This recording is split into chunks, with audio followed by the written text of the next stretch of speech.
Hello, chers amis. Alors, je vous propose aujourd'hui une petite vidéo suite à mes réflexions en voyant une émission sur Europe 1 avec Pascal Praud qui interviewe Mesmer, vous savez, la référence mondiale de l'hypnose.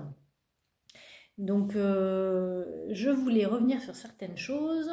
C'est l'émission du 19 janvier 2024, puisque ce qui est super, c'est qu'ils abordent des thérapies. En fait, ils parlent d'hypnose. Il y a un auditeur qui appelle, qui est Alain Boucher à Morteau, et qui parle de son expérience avec une hypnothérapeute. Et il dit, c'est génial, elle m'a fait une technique qui s'appelle l'EMDR.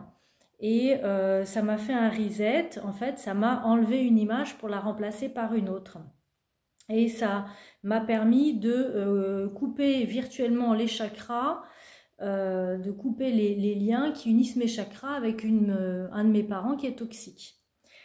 Alors, ça fait un peu gloubi-boulga, comme dirait Casimir, et je voulais un petit peu reprendre certaines choses, puisque déjà, pour repositionner un petit peu, donc l'hypnose, ce n'est pas de l'EMDR, on peut avoir des thérapeutes, des psychologues et qui sont formés à plusieurs types de thérapies, comme par exemple l'hypnose, l'hypnothérapie, l'EMDR, mais aussi des thérapies cognitivo-comportementales, de l'IFS, de l'impact thérapie, de la thérapie systémique, de la thérapie familiale, l'analyse transactionnelle, la thérapie cognitive, l'acte-thérapie, enfin, il y a vraiment beaucoup de choses.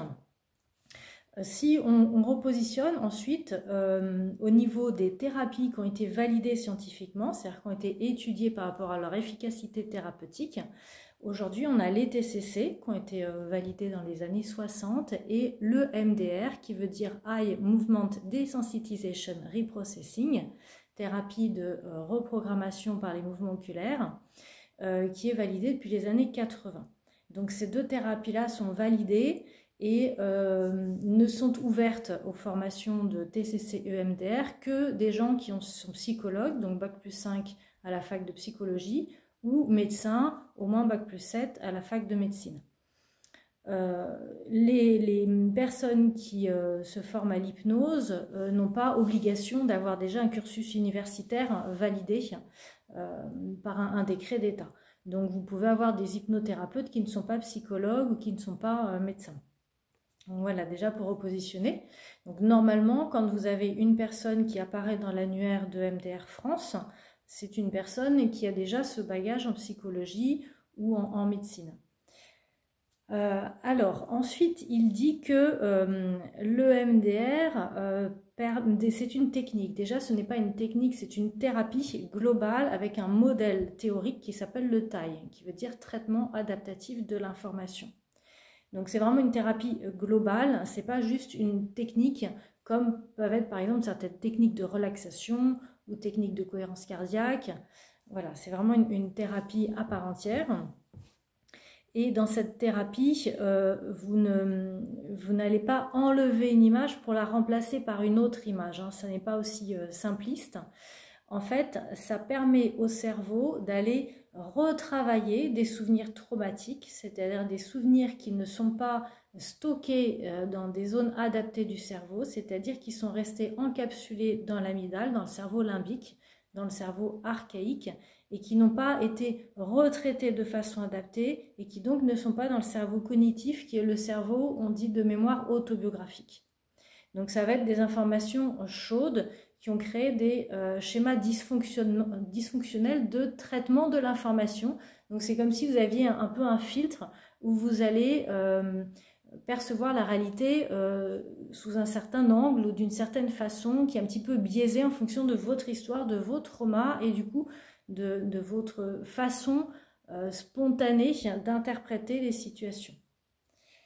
Donc on ne va pas enlever des souvenirs traumatisants, par contre on va effectivement permettre au cerveau qu'il n'y ait plus cette émotion chaude, cette perturbation. Donc vous aurez toujours le souvenir de ce trauma, mais il ne sera plus traumatique.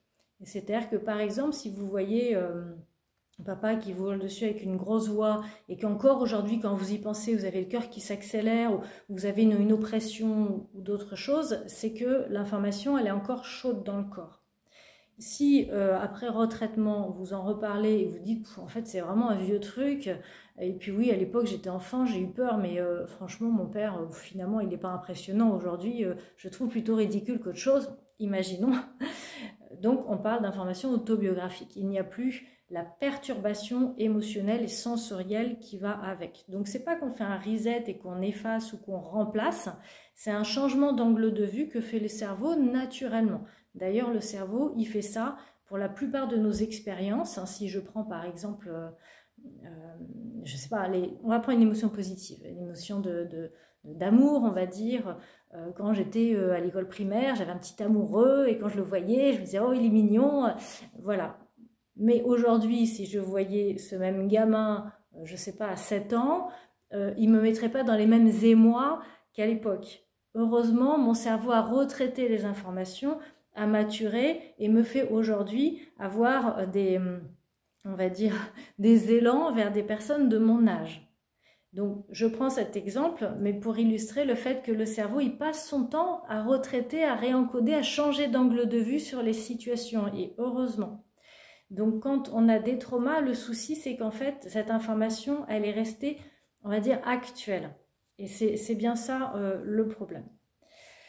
Ensuite, cette personne parle que sous EMDR, il a pu couper virtuellement des liens qui unissent les chakras à une personne toxique.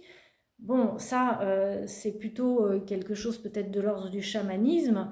Alors, on ne parle pas de EMDR, ça va être autre chose. En EMDR, on ne fait pas ça. C'est une thérapie qu'on dit scientifique et on n'a pas à on nous dit en formation, hein, ne vous mettez pas en travers du chemin du patient. Donc c'est vraiment une thérapie qui est très intéressante parce qu'il n'y a aucune suggestion. On ne guide pas, on ne dit pas au patient faites ceci, faites cela, ou vous devriez. Donc on ne suggère pas comme peuvent être certaines techniques dans l'hypnose où on fait de la suggestion. En EMDR, on va identifier le trauma et les souvenirs qui sont sur ce canal d'information dysfonctionnel et on va aller réévaluer et on va remettre en route les balayages oculaires et on va laisser faire le travail du cerveau, des sensations, du corps, des émotions. Donc voilà, il n'y a pas ces notions de chakra, de liens qui nous unissent, etc. Ça, je pense qu'on est dans un autre cadre de référence, mais on n'est pas du tout en EMDR. Donc voilà, je trouve ça très intéressant qu'on parle sur Europe 1 de EMDR et ça me permet de peaufiner, de préciser certaines choses par rapport à mes compétences et à ce que je connais de cette thérapie. Et je vais continuer d'écouter puisque là je ne suis qu'à 6 minutes, je mettrai le lien en dessous pour que vous sachiez de quoi je parle. Mais voilà, je voulais déjà faire une première petite vidéo.